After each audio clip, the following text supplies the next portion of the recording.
My name is Dr. James Stefan Walker, and I thank you for listening. I did not choose the moment in history in which I was to be born, but today I must choose how to respond. I've been a family physician in South Texas for more than 2 decades. I've cared for thousands of people. I've tried to serve this community with integrity and compassion.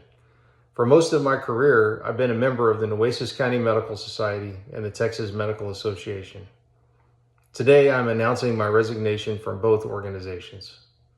I'm taking this step because I believe our country is facing an ethical and democratic crisis unlike anything in our lifetimes. This is not about politics. This is not a difference of opinion about taxes or regulations. I'm talking about human rights violations, preventable mass deaths caused by foreign aid cuts, and the erosions of democratic norms that keep our society safe and stable. I'm saying loud and clear, this is not just a problem for our leaders to solve. It's up to you and me too. Within weeks of taking office, President Trump illegally and abruptly shut down the USAID program, the principal foreign and domestic charity and assistance program operated by our government for decades for the world. This single act caused hospitals and food distribution centers to close, medicines and vaccines to stop being delivered, and trust in our country worldwide to be eroded. A scientific analysis published in the world-renowned medical journal, The Lancet, warns that if Trump's cuts to foreign aid are not reinstated, more than 14 million preventable deaths, that is more than 2 times the deaths from the Nazi-led Holocaust, may occur in just 5 years. And that includes millions of children. President Trump's agencies also quickly began sending unidentified masked agents into our nation's communities and is violently rounding up migrants. He commenced sending many of them to torture sites abroad, such as the infamous Secot prison in El Salvador, where he knew that no one ever left except in a body bag. And the president has sent American tax money to fund this very torture prison.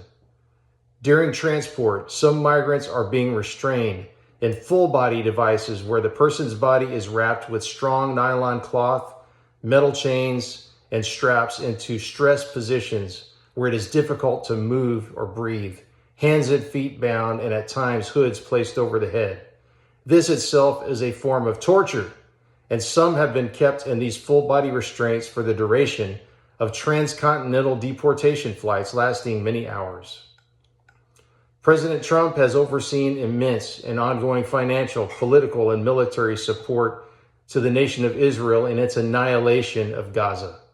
And he has openly advocated for the mass displacement of Palestinian natives. In more recent weeks, he has ordered illegal killings of dozens of persons occupying boats in the Caribbean, using our military to shoot them out of the water without any due process or trial. Illegal acts which have drawn widespread condemnation, including from our allies. As a physician, I cannot ignore these realities. My oath requires me to oppose cruelty and protect life. So I brought a resolution before the executive board of my county medical society calling for our organizations to condemn these human rights violations, urge accountability, including calling for the impeachment of President Trump, and provide ethical guidance for physicians. The resolution was rejected. Silence was chosen instead. If a medical society cannot urgently and formally take a public stand that torture and predictable mass death are wrong and use its voice to call for those responsible to be removed from office, then my moral duty is to call that out and stop supporting it. But this is not only institutional, it's also personal. It's time for decent people to say, I won't be friends with someone who supports a president who is causing the death of up to millions of innocent people and who is engaging in torture. Neutrality in the face of cruelty is not a virtue, it's complicity.